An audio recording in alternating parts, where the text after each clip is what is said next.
Hi, this is Alex, and I want to answer a question, and I'm going to use this in a moment. The question is, what do you consider the best postures for women who complain of frozen shoulders? Okay, so we're starting with a yoga assumption that yoga can actually do something. And we're starting with the assumption that a yoga pose could do something. So let's just break that down for a second. I personally would not start with poses. What we want to start with is one of two things. One of three things. The very first thing you should do, if you haven't yet, if you don't remember it, is check out Gil Hedley's video on YouTube. And it's called The Fuzz Speech. The Fuzz Speech by Gil Hedley. You've got to check this out, because in a short nutshell, it shows one of the fundamental reasons we could get a frozen shoulder. There's many reasons. It could be mental, could be emotional, could be physical. As a source, as a reason we might be frozen. But to a large degree, there's a sense that this won't move, and then tissue builds up around it.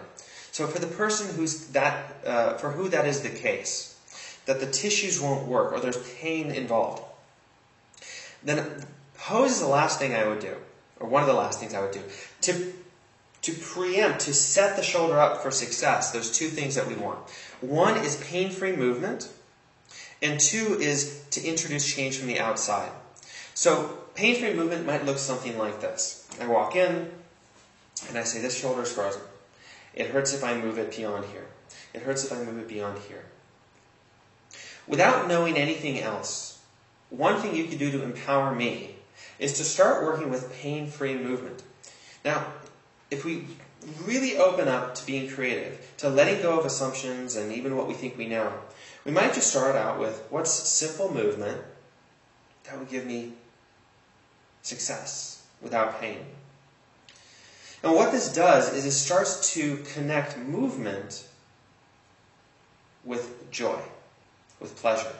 If this feels good, or at the very least doesn't feel bad, then my nervous system says, great, let's have some more of that. I like that. So we can start to build the movement pattern. There are many, many exercises you could do. You can pick any exercise and start with this idea of successful movement in a pain-free range of motion.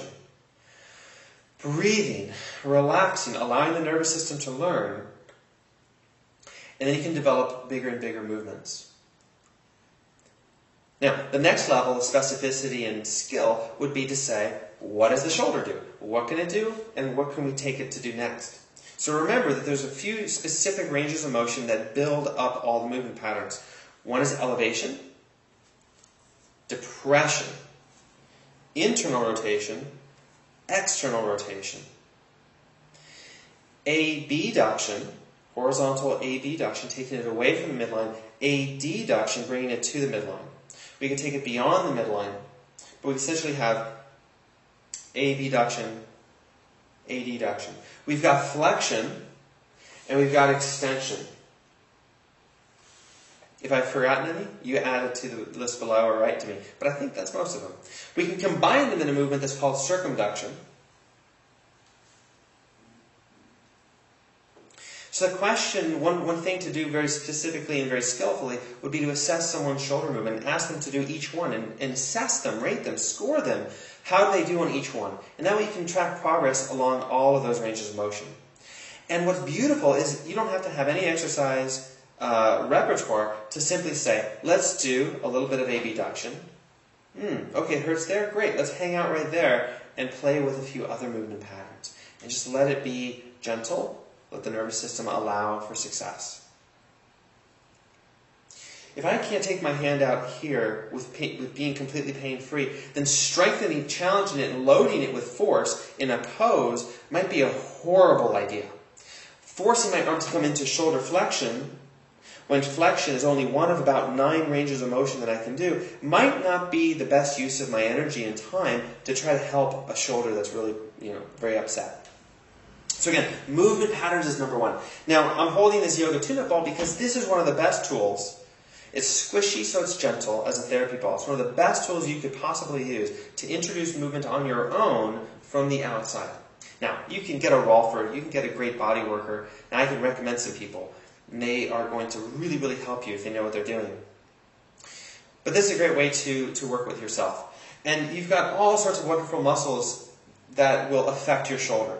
So again, without knowing anything about why that shoulder is frozen in the first place, we know that pec minor is a really rich source of relief. Your rotator cuff muscles, your supraspinatus, your teres minor and infraspinatus, your subscapularis, you can dig in there with your thumb. These are muscles that are really super wonderful to introduce movement from the outside. Then working into your deltoid, your lats, your serratus anterior. All these muscles are really wonderful to introduce movement on the outside. And if you don't have a therapy ball, you can use an apple. More seriously, you can just work it from the outside. And subtle movement from the outside can start to break up scar tissue and introduce more circulation to allow for the movement that needs to come in for healing to happen.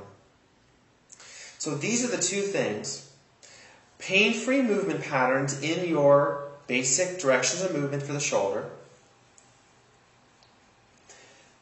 Play with pain-free movement patterns that involve all of your joints, including your neck.